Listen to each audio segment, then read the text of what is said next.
This is Trend Following Radio, where great thinking comes alive. Nobel Prize winners, legendary traders, best-selling authors, and the pros that know what drive us irrational human beings. I am your host, Michael Covel. Not filtered, raw, honest. That's my passion.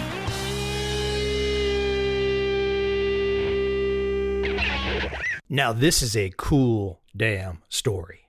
Forget all the whatever, big headlines and everything. The nitty-gritty, the granular, the big picture, just everything. A fantastic story. The book, Collision Course, Carlos Ghosn and the Culture Wars That Upended an Auto Empire. Yeah, this is the story about the auto executive that escaped Japan while he was facing trial for, I guess, purported corruption. So while he's waiting for trial, he sneaks out of Japan in a guitar case or something like that. You will hear the details in just a few minutes. But it's a really fabulous story. And my two guests today, Hans Greimel, William Sposato, two investigative reporters based in Tokyo, dive deep. This story has all kinds of tentacles, from culture to nationalism to how we think about ourselves in our own countries. It's an interesting parable, an interesting tale. And as of this moment, Mr. Carlos Ghosn is living the good life somewhere outside of the long arm of the Japanese law. You kind of get a feeling this story will make it to the big screen at some point in time. Without any further delay, let's jump right into my conversation with Hans and William and get into a little collision course all about Carlos Ghosn and the culture wars that upended an auto empire. I hope you enjoy this conversation.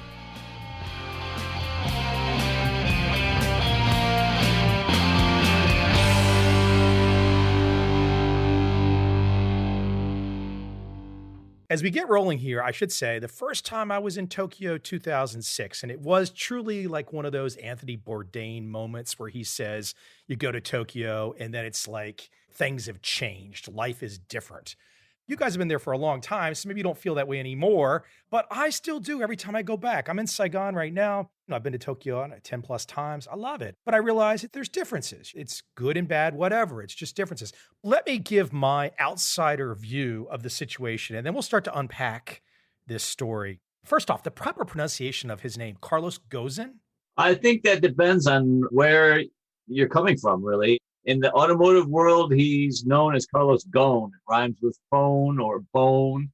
Carlos Ghosn. Basically, he turns around, leads Renault on a charge, the car company, French car company. And at some stage of the game, he comes over to Nissan in Japan. Now, this is a pretty big deal, right? Foreigner coming into Japan to lead a Japanese company.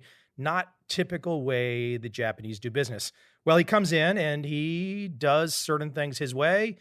Some cost cutting, efficiency, whatnot, turns around Nissan. This whole enterprise that he puts together, French company, Japanese company, just goes gangbusters. They do very well. At some stage of the game, and we're going to start to get into this in 1 second, at some stage of the game, he's being compensated heavily and whatnot. The Japanese, after one of his trips back into Japan, pull him over and say, hey, we got some questions. He ends up being charged with crimes. Essentially, the Japanese are saying, and you guys are going to clarify this, but essentially the Japanese are saying, hey, you compensated yourself 80 plus million in a way that you should not have. This is not correct. Okay, so he starts going through the judicial system, and you guys are going to talk about this in 1 second. It's not looking so great for him. It doesn't look great for anybody when 98% of those accused in Japan are convicted. Then the part that most everyone knows, and my friends that I texted and said I was going to be talking with you guys today, they all know about the escape. Carlos Ghosn, set for trial in Japan, essentially puts himself in a box. You guys will describe that box better. Takes a private jet out and ends up in Lebanon, escaping the judicial system in Japan. Is that a pretty good outsider view of where we stand before we start to unpack it all? I think that covers the basics of it, yes. Okay, he has the success in France with Renault. He comes to Nissan. This is not normal for Japan. I mean, how many foreigners are leading big Japanese companies? This is not the way business is done, correct? Well, especially in those days, it was not the way things were done. Back in those times, actually, Ford had a controlling interest in Mazda. So they had been sending over Americans from Detroit to lead Mazda here. But Mazda's kind of a small company, and it wasn't such a grandiose alliance as had been done between Renault and Nissan. Also, Nissan was a flagship Japanese industrial powerhouse. It had fallen on bad times. It was on the brink of bankruptcy, and they send in a foreigner to fix it. It's almost kind of a humiliating stage for this once proud company. The name Nissan itself is a contraction of the Japanese characters, the Chinese characters for Japan industry. So it really was symbolic that they sent a foreigner here to sort things out. What was the decision making there? Because Japanese, like many homogenous nationalistic countries, and I'm not saying that in a derogatory way at all, it must have been like at your wits' end for Japanese decision makers to say, let's reach out to a French guy or an American guy or a German guy, whoever they did. It ended up being a French guy.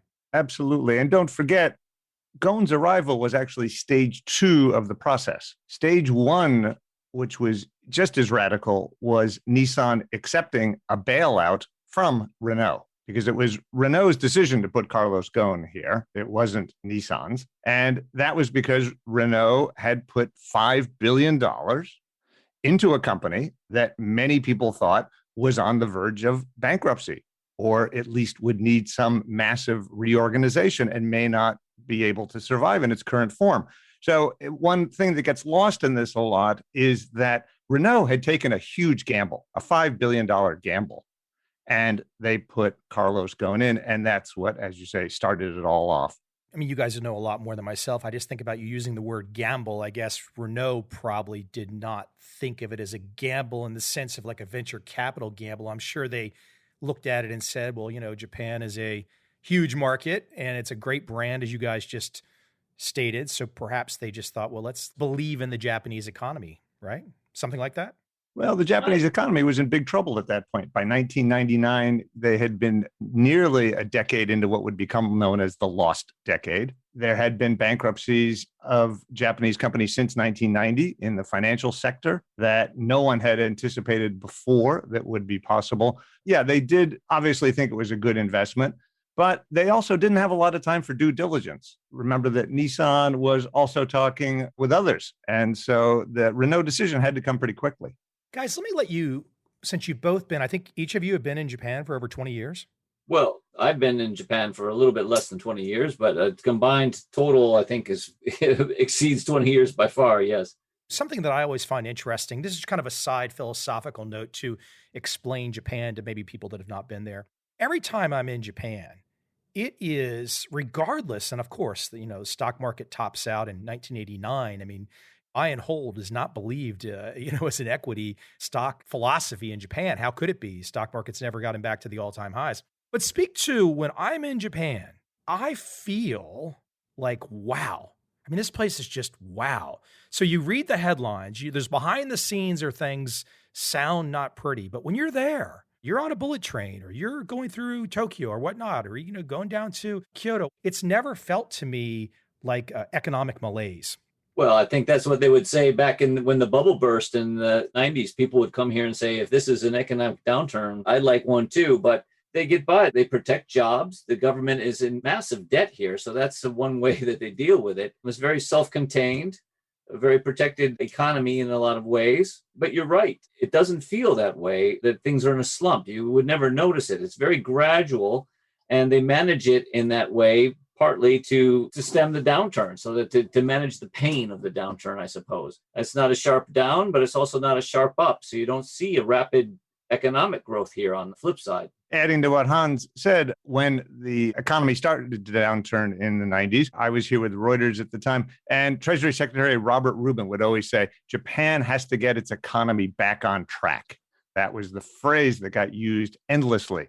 And the idea was that the Japanese had to get going again. If you look at what Japan looked like in the worst of the downturn versus, say, a Detroit, right, going through a downturn, there is no similarity. And Japan's view was very strongly, we will handle this downturn in our own way. We have the money. We can afford to take our time. And indeed, they did.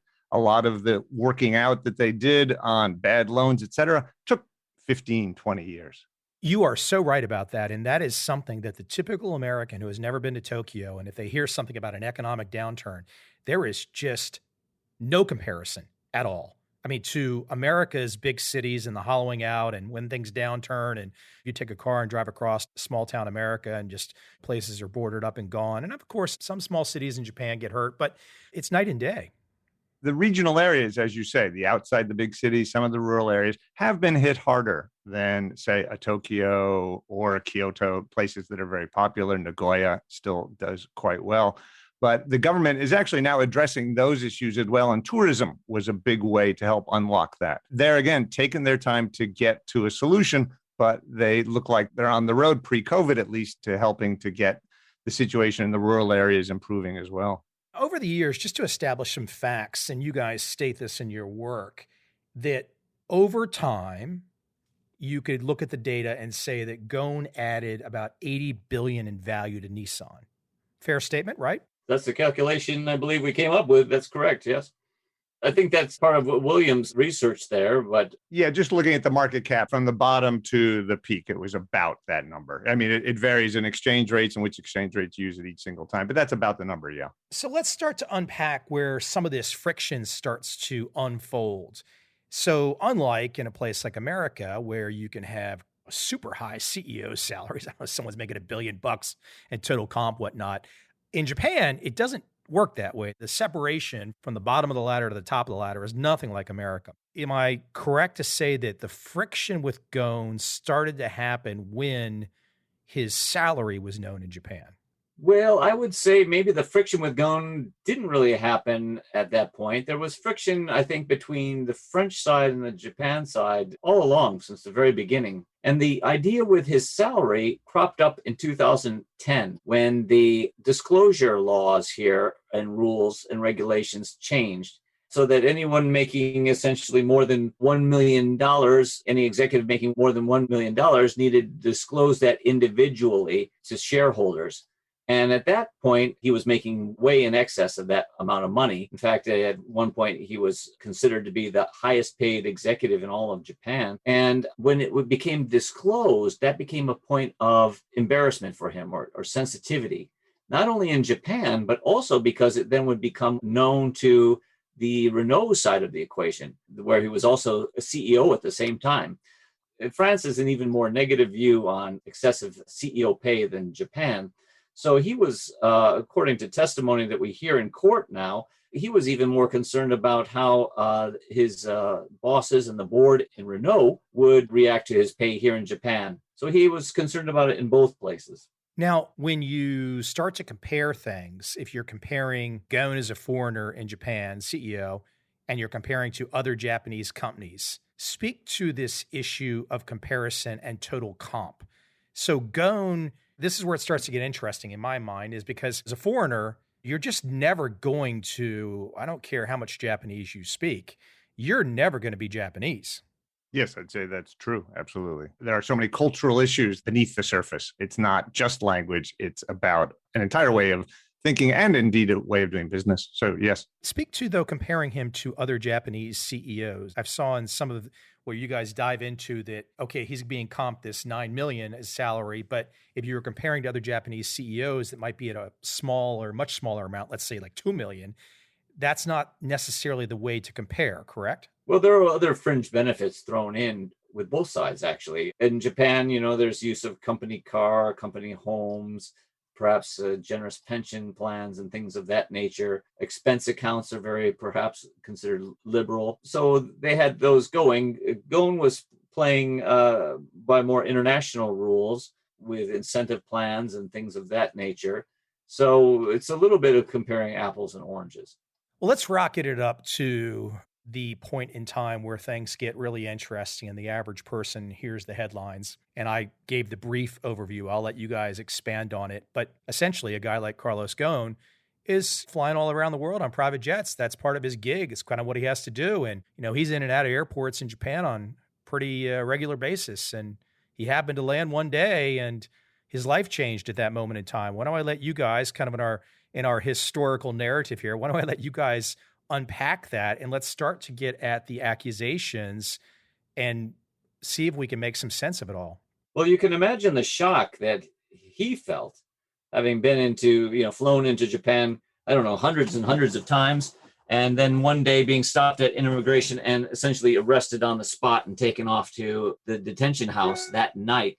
And it was an equally shocking event for the entire nation. I mean, it landed around dinner time. The news landed around dinner time, and it literally consumed the news agenda for the next 2 weeks here in Japan. The press conference that Nissan had that very evening was live streamed and had the entire nation glued to the television set. It was simply unbelievable news that he had been arrested, let alone thrown in jail. So it was quite a unbelievable news event here. What year? That was in November 2018. How long was he initially in jail before he got out? Well, he spent 130 days in jail. From that first arrest at the airport? No, he from the first arrest in the airport, boy, you're testing my memory here, but he was in jail from November until I believe it was March. And then he was out again on bail, at which point then he was rearrested and sent back to jail. And he was in there for another couple of weeks on the fourth and final indictment. What was the feeling, though? So I guess the charges, the headline charges, started to become known with most of the Japanese public. Ghosn essentially found a way to compensate himself, 80 million plus.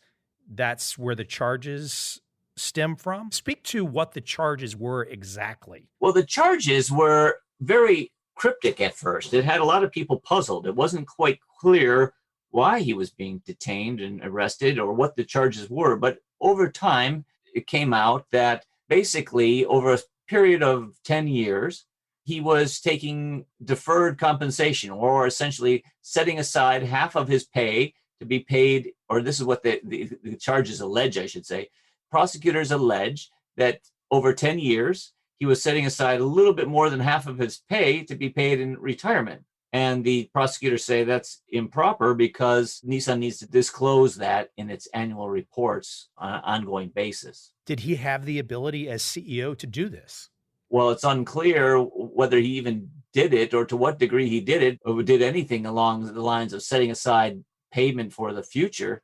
He did have certain leeway to set his own current salary, and that was what he says he disclosed. So it's very clear what he did disclose. There's a record of that was disclosed every year. Where the narratives differ is what happened with this other so-called undisclosed deferred compensation. Ghosn argues that nothing was decided, nothing was finalized, that any records that were tallying amounts of money that he might have been making were just for his personal records. Now, in 2010, the argument goes, rather than disclosing the full amount of his pay, which would have been an embarrassment and causing some sensitivity issues, he essentially took a pay cut.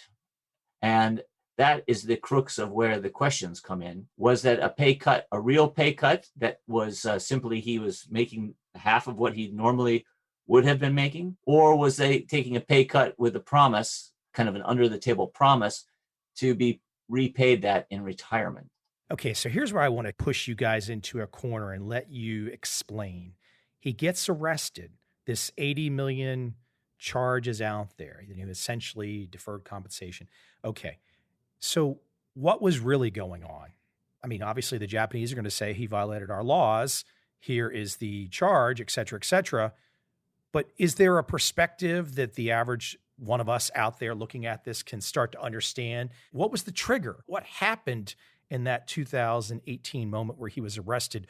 What was going on behind the scenes in Japan where they believed he had crossed the line? Was it more than the charges? I mean, because obviously I can hear in your answer that the charges are in dispute. The charges are in dispute partly because none of the evidence has ever made it to public in trial. And I might add, too, that we're just talking about two of the four charges that he's facing. He also faces two additional charges for breach of trust for essentially misappropriating Nissan money for private use.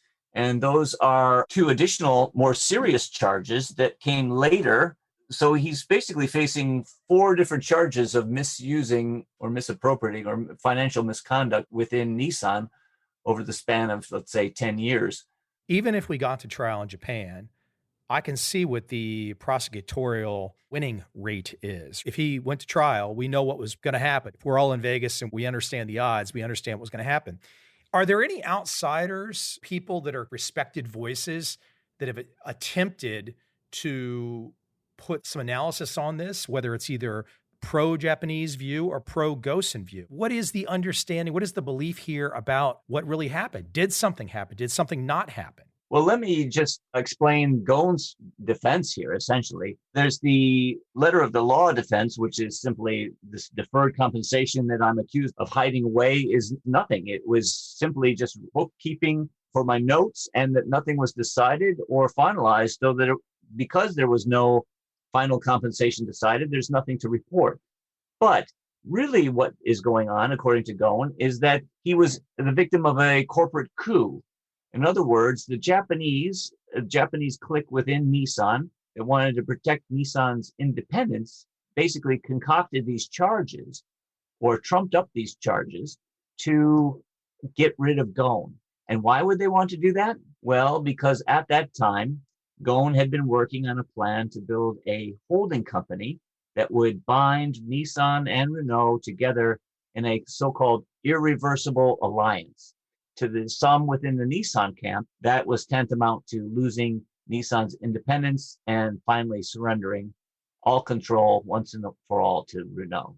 Thus, the plot thickens. But that's where it stops, too, because he escapes. Where we are today is essentially a he said, she said, and whose side do you believe? What about the Japanese perspective? Let's play fair sides here. You guys are journalists. Have you both developed a view on this? Have you taken a view, or have you both just kind of said, okay, here's what's happened, and you, the audience, have to go ahead and make your decision about this complicated case? I would say that as journalists, we both sort of look at both sides, continue to look at both sides. And part of the problem is, as Hans says, there's a lot of evidence we aren't able to see and probably never will see because it's not going to come to trial. The prosecutors don't have to release it at this point unless Carlos Ghosn were bizarrely, just as bizarrely as departure, to come back to Japan for some reason or be brought back to Japan for some reason. So it's really an unproven case to some extent. The first 2 charges about the compensation, it's worth remembering,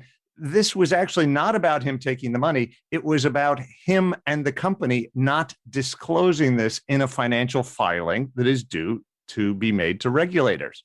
This is the first time anyone has been charged as an individual under this law as being criminally liable. So it's an amazing situation in some respects that he was charged with this as a criminal matter. So 2018, he gets charged, surprised at the airport. He's in and out of jail. We've got unresolved issues. And then the Hollywood part happens. Who wants to explain the nitty-gritty details of the Hollywood part that everyone wants to hear about? Hans looked into all that. Over to you. Well, that's where things get even more bizarre. I mean, it's already bizarre that he's arrested and that he's thrown in jail, that he's charged for 4 items of misconduct. He's finally out on bail in mid-2019. By all appearances, he's laser focused on getting to trial and proving himself innocent. And suddenly, right before New Year's, people's phones worldwide light up with news alerts saying that Carlos Ghosn is no longer on bail inside Japan, where he's prohibited from leaving the country, but somehow he slipped out of the country and landed in his native Lebanon, is supposedly free and protected there. Now, Lebanon and Japan have no extradition treaties. He's beyond the reach of Japanese justice. He issues kind of a defiant statement when he finally lands. The statement came out, I believe, on New Year's Eve day. I just happen to have it here on my screen, and it's quite a statement. It really says a lot about his position and what he thinks about the Japanese justice system. But he says, I'm now in Lebanon and will no longer be held hostage by a rigged Japanese justice system where guilt is presumed, discrimination is rampant, and basic human rights are denied in flagrant disregard of Japan's legal obligations under international law. And he goes on to say, I've not fled justice, but I have escaped injustice and political persecution. Let's keep it at the moment of escape for a second and ask everyone in the audience to imagine that you're in a country and everyone listening is in a country, whatever country it might be.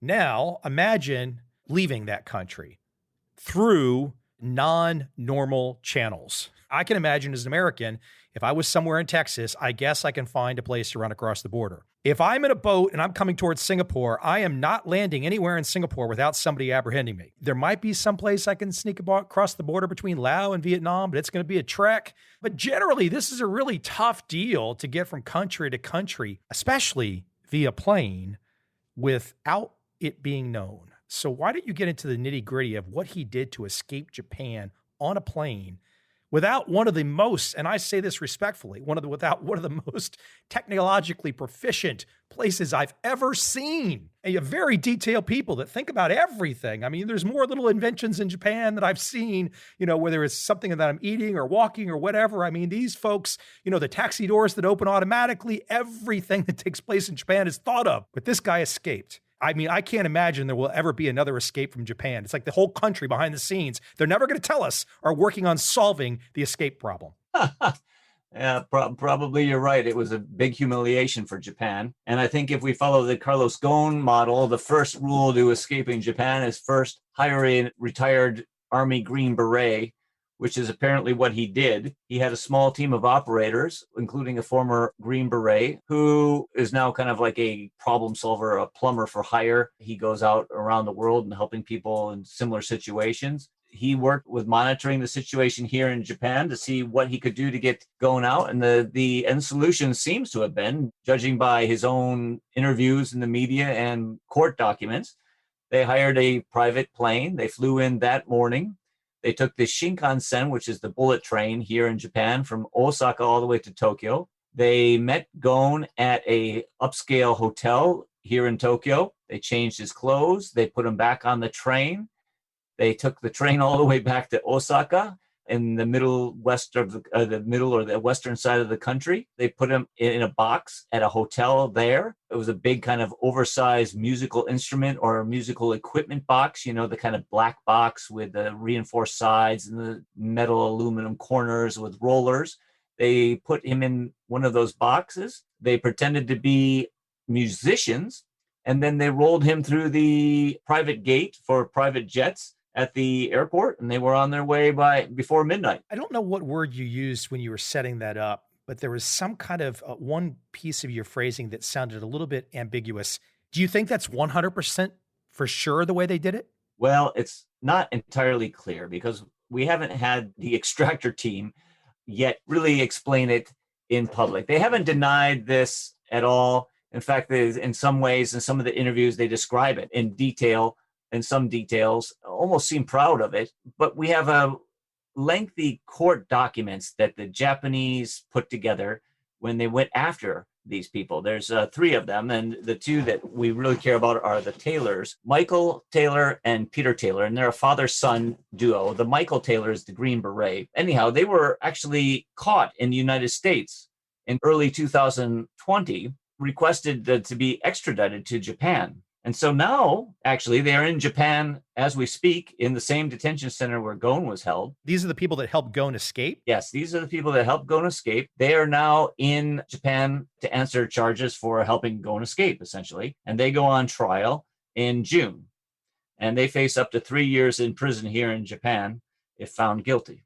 That doesn't sound like a very good gig for the money. I don't know how much they got paid, but yeah, you could say it was a bad trade-off if they came to get a guy out of Japan who faced almost certain jail, and then they end up in jail themselves. So it's a bit of a role reversal, you might say. Their time in prison would be a lot less than Ghosn was facing. Let me keep it at the word jail for a moment. As an American, I can't say that I've ever been in jail. I have had friends that have been in jails, and I have seen a lot of descriptions of American jails, and I don't think there's anything pretty about American jails. And I can only imagine that if I was in a Brazilian jail or a South African jail or whatnot, I mean, there's going to be all kinds of jails across this world that are not pretty. But you both seem to emphasize the conditions of jail in Japan. Is there something terribly unique compared to other jails around the world? We talked to a few people who have been in custody in these detention centers in Japan. And so we took what they said it was like. It is very much a microcosm of Japan itself in some ways.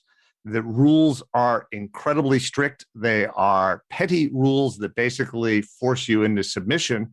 But at the same time, it's safe. There is no inmate to inmate violence that happens. There are no gangs that are actually running the prisons, as is alleged in other countries.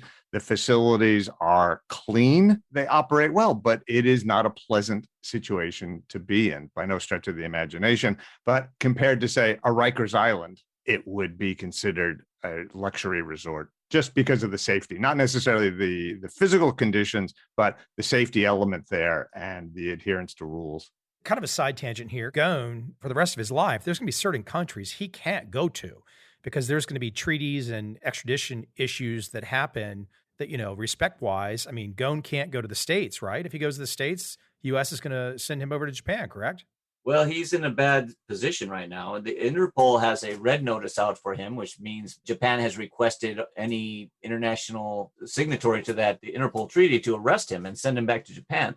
So he is essentially grounded and you could say imprisoned in Lebanon until he can address that red notice from Interpol. Does the red notice, does that include, and I'm not picking on countries in particular, I'm just curious, if he's in China, if he's in Russia, if he's in Brazil, are those countries all signatories? I think they are signatories, but I don't know. China, I think, is a signatory because the head of Interpol used to be Chinese.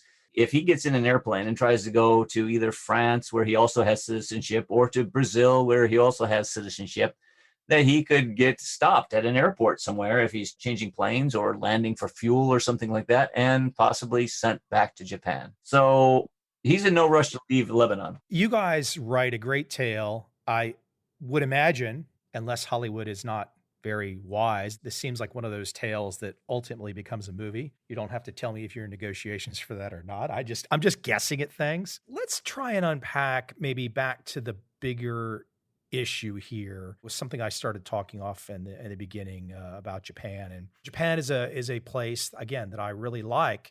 But when you go there, it's not completely unusual to see, not as much in Tokyo, but you might see a sign somewhere that says, no foreigners here at this particular restaurant. But you know what? I almost get it from the Japanese perspective. Because, if I'm running a nice little sushi place and a horde of American wide bodies show up and are loud and obnoxious and are going to make a mess, I already can look at it from the Japanese way of vision where it's like, oh my God, please don't come in here, So I get it both ways. Let's talk about what can we take from a tale like this?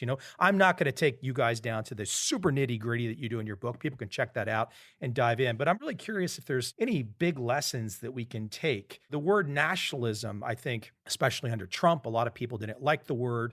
But what's so interesting is while the whole world debated nationalism in America under Trump, almost every other country around the world operates under the nationalistic umbrella as a starting point, but America got criticized for it. Let's speak to this notion of nationalism in Japan. I personally don't have a gripe with it. Well, I think one of the takeaways, you hit upon an interesting point about the nationalism issue. And I think one of the interesting takeaways from this episode is that for a long time, for 20 years, they painted the alliance between Renault and Nissan as kind of the post-nationalist or post-national world of international business, where you could combine two companies with different nationalities, different languages, different time zones, different corporate cultures, and somehow make them work together for the general interest of both of them, and kind of a selfless teamwork. For a long time, they painted that image, but underneath that veneer, there was always this kind of bubbling tension between the two sides, especially a resentment from the Japan side because they were the bigger and the stronger company in the end. After Ghosn revived them,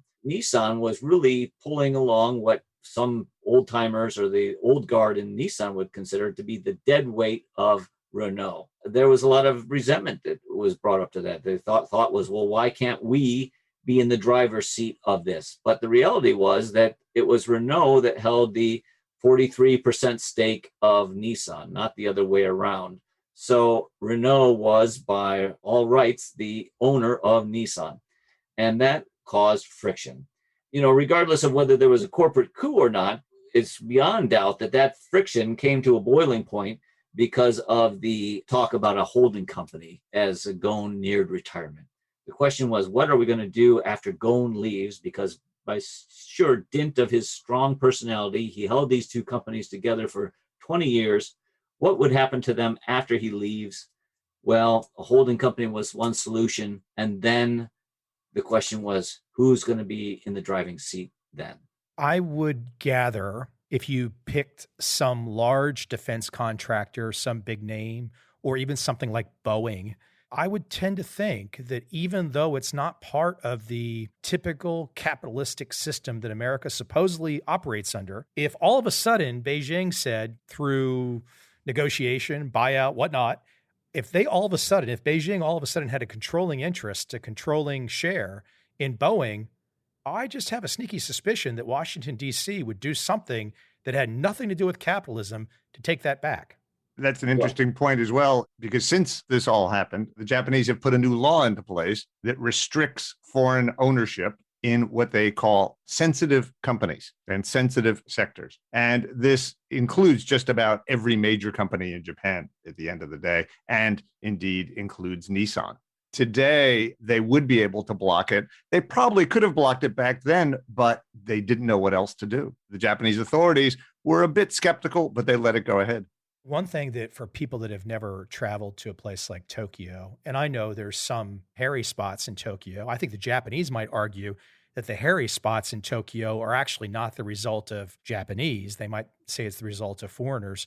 But I have to say that there's a magical feeling that when you're in a place as big as Tokyo, to feel safe, to feel comfortable. As we talk about something like nationalism, I can understand culturally if the powers that be, kind of the benevolent dictators that I think exist across Asia, but if the benevolent dictators across Asia kind of do well by their populations and create a culture that feels nice and is not, for example, you can't find the south side of Chicago anywhere in Tokyo. It's not the OK Corral. This is where the nationalism question gets really interesting, and the globalism issue, because ultimately Japanese leaders want to protect Japan for all kinds of reasons. This is an interesting case of where globalism tries to work, but if the host nation feels threatened, well, okay, now things have to get adjusted. Well, it's certainly in the high stakes industry like the automotive industry, national interests play a big role. I mean, you saw it alone during the Great Recession, 2009, when both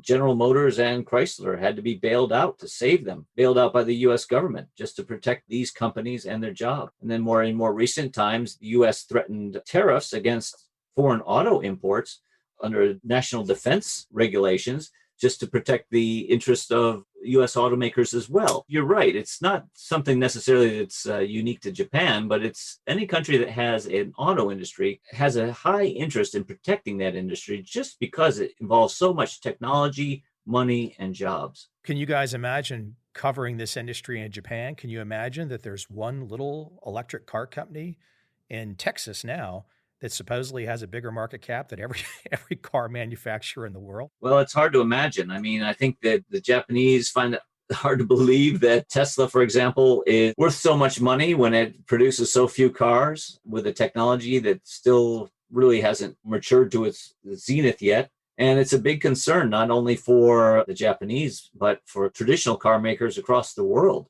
What is going to happen with this shift to electrified driving? Tesla is not the only upstart threat. There are many more companies just like it from the United States, and especially from China and even other countries.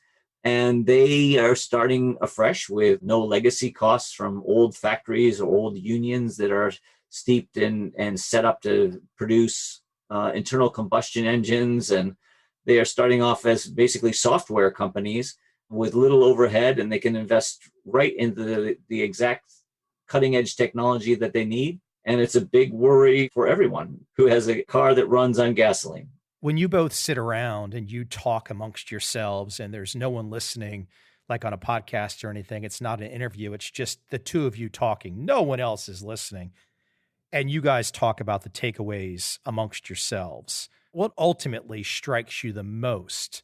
What's the kind of takeaway that the average person can take away? Or maybe there's not. Maybe this is just one tale, and maybe we've already discussed all the issues. But is there something that you guys sitting ringside to this, talking to so many people on the inside, Japanese and foreigners and whatnot, what strikes you the most? I think in many ways, this is a uniquely Japanese tale in many, many respects.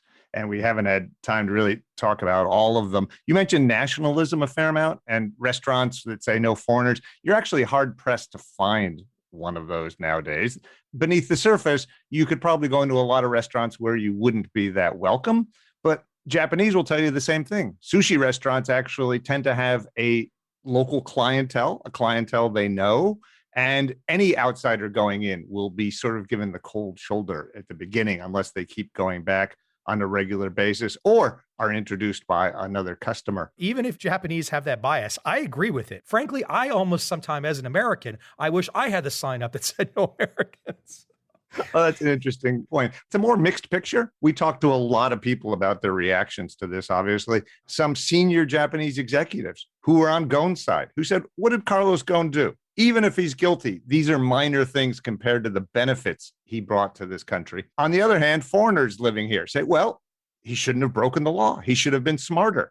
He should have been more careful about the regulatory issues, about these filings, about getting legal advice on what to do and what not to do. The sides are really more drawn than it might look on the surface. It's not Japan versus the outside world necessarily. It's a very fascinating case that people can have a lot of opinions on. Again, I didn't get any comment when I said something about a movie, but I would just guess this is ripe for a screenplay. So Hans should answer on the cultural issue as well, because he may have a much different view. I'd be interested in hearing. Well, I think we touch a little bit on this in the book, is the idea that foreigners doing business in any host country, especially where you're not familiar with the local cultures or the local language or the local regulations, are operating at a disadvantage, especially those who might be caught up trying to serve their boss.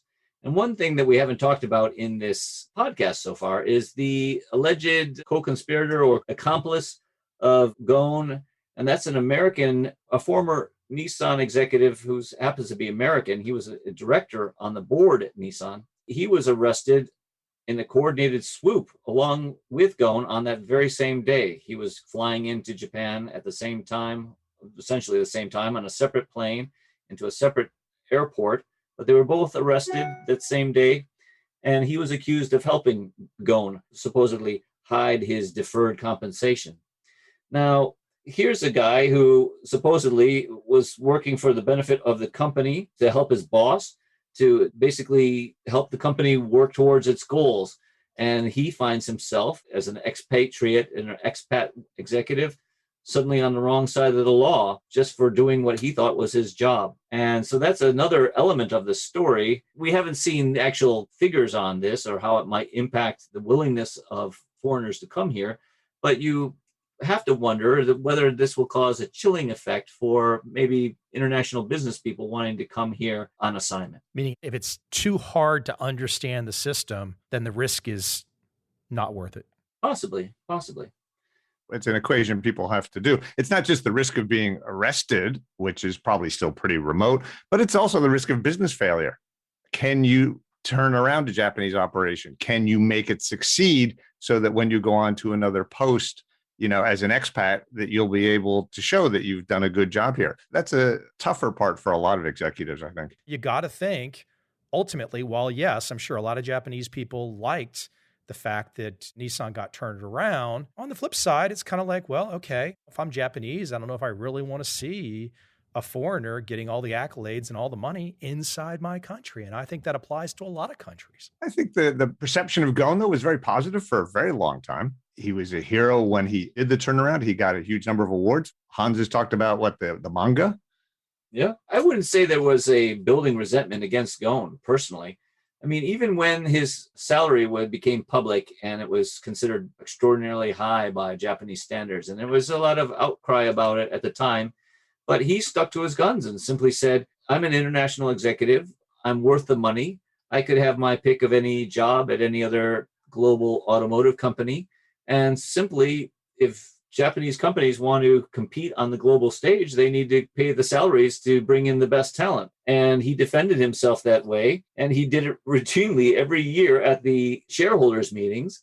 Eventually, people in Japan just came to accept it. And he was none the worse off for it. His reputation in Japan was as sterling as ever, even right up to the night he was arrested. Guys, you've done a really cool story. It's fascinating on all kinds of fronts. It will be interesting to see for the upcoming movie if there's going to be a new plot twist. I imagine that perhaps in the future, the final plot twist might be that we're all of a sudden Ghosn is back in jail in Tokyo one day, and we don't know how it happened exactly. That would be my final plot twist that I just imagine, my imagination. I don't know. Maybe it will never happen. But if I was the Japanese powers that be, I would not want to be on the other side of very smart, powerful folks that have been embarrassed. I would not want to be on the other side of that. Well, you bring up a funny point, because that's something that William and I talk about often, or at least I throw out there often. Like, what would happen if Ghosn ended up back in Japan on trial someday? You know, it seems like a remote possibility right now, but then again, 2 years ago, I would never have guessed in 1,000 years that he would escape in a box in an airplane. So this this whole story has been crazy and bizarre from the very first night. So anything's possible, but man, that would be pretty remote. You guys speak, read, and write Japanese, both of you? Well, I'm not fluent by any stretch of the imagination, and I've been studying it for as long as I've been here, but I can get by in Japanese. If you talk to just an average person on the street, how does that interaction go? If I'm in Saigon, and I speak very little, but I've got friends that have studied forever. They study for years. They talk to a stranger on the street, and they start speaking Vietnamese, and the Vietnamese stranger will just look at them like, what are you talking about? What are you saying? Oh, you mean as if they don't understand? Well, yeah, there was like 6 tones and whatnot, so it's very difficult. Do most people understand you? That's no problem. In fact, the problem would be maybe they assume I know more than I do know because I open my mouth in Japanese, and then they come back at me with some too much information, maybe, and overwhelm me. That would be the flip side. But no, there's nothing like that. You know, maybe in the olden days, if you speak Japanese here, people would be bowled over with even basic Japanese. But, you know, we live in a global metropolis like this, and there are plenty of foreigners here who speak much, much better Japanese than I do, and people are used to it. I want to, at some stage in my life, I want to live there for a period of time, because I have to tell you, it's going to break the bank on me. But in terms of food, I just don't know if I've ever been to a place where I can find better food. I mean, it's the only place in the world where I know if I go to a 7-Eleven, the food in the 7-Eleven, you can almost guarantee was probably made an hour ago, and someone is checking whether or not it's fresh probably every hour. It's the most insanely wonderful food place. At least this is my view. Maybe you guys get different views, but that's my perspective on food in Tokyo, at least. It's a great restaurant city, no doubt about it. Not just Tokyo, but basically any city in Japan. Despite how homogenous the country itself is, you can get any kind of cuisine you want in Japan. When it comes to food, it's very, very diverse. Hey, I tell you what, having been in Vietnam for a long time, and I know you guys have been in Tokyo for a long time, the word homogenous doesn't bother me at all. If I'm in a homogenous culture, I just got to fit in. That's it. And if it's a nice homogenous culture, then you fit in, and then it's a pretty nice existence. Well, the great thing about being journalists is you never actually fit in. You're always on the outside to some extent. And so from that perspective, Japan is very easy. You don't necessarily have to fit in. You can still enjoy the life here very, very easily. Hey, guys, great stuff. Is there a website for the book? Where would you like to direct people to? I think probably the best place to start would be the Amazon page, and you can look for it under Collision Course, Greimel Sposato on Amazon, and that'll tell you everything you need to know about the book.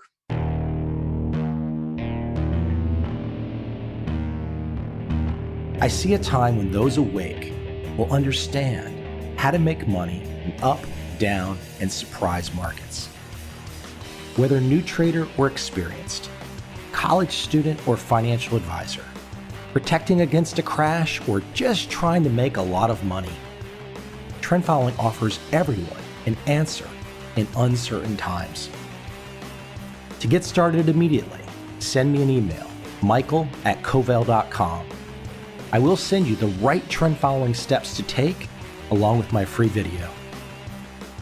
But if you want to buy and hold, trust the government and trust Wall Street, this is absolutely not for you.